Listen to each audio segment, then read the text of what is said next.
D'une guerre d'un pays à une guerre continentale. C'est à partir de 2022 que les tensions se sont intensifiées entre la République démocratique du Congo et le Rwanda. La crise est liée à une offensive lancée en mars 2022 par le mouvement du M23 que la République démocratique du Congo, les Nations Unies, les États-Unis et d'autres pays occidentaux accusent le Rwanda non seulement de les soutenir, mais aussi de combattre à leurs côtés. Le Rwanda et les M23 ont également accusé la République démocratique du Congo de soutenir les FDR, les Forces démocratiques de libération du Rwanda, qui est un groupe paramilitaire raciste Hutu Power qui a participé au génocide rwandais.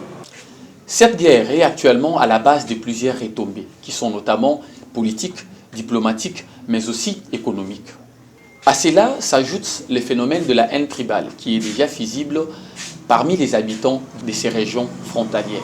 C'est vendredi 23 janvier 2025, l'armée congolaise a annoncé la mort du gouverneur militaire du Nord Kivu, le général Peter Chirimwami, atteint par une balle de sniper rwandais au front. Le deuxième problème, et c'était une information très capitale, c'était l'annonce du décès du gouverneur du Nord Kivu, le général-major Chirimwami Nkuba Peter, qui est tombé l'arme armée au champ d'honneur.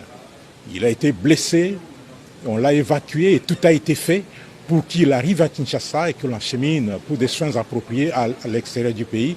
Mais malheureusement, il a succombé de ses blessures. Voilà l'essentiel de tout cela et les honneurs lui seront rendus lors des obsèques nationales qui seront organisées ici à Kinshasa. Le message que je voudrais adresser aux militaires des forces armées et à tous les défenseurs de la République, et particulièrement aux vaillants combattants Wazalendo VDP, est celui-ci. La meilleure façon de venger le général Chirimwami est de repousser ces agresseurs et de récupérer toutes les localités qu'ils occupent aujourd'hui. C'est un devoir, c'est une obligation et cette obligation est patriotique. Cette nouvelle est venue encore empirer les choses en permettant aux rebelles de prendre les contrôles de la ville de Goma. En réaction, Kinshasa, au travers de son président, soutenu par ses alliés, a annoncé une riposte vigoureuse contre les rebelles et leur parrain qui est le Rwanda. L'Est de notre pays, en particulier les provinces du Nord Kivu, du Sud Kivu et de l'Ituri, fait face à une aggravation sans précédent de la situation sécuritaire. Face à cette situation, permettez-moi de vous rassurer. Une riposte vigoureuse et coordonnée contre ces terroristes et leurs parrains est en cours.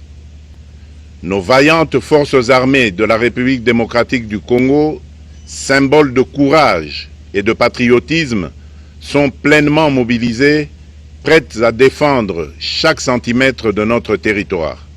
Au-delà de retombées, cette guerre est aussi un véritable problème et un danger permanent qui guette les développements de l'Afrique centrale ou de la région des Grands Lacs, du fait que d'autres pays, comme l'Ouganda, les Kenya et les Burundi, sont également cités dans ces conflits.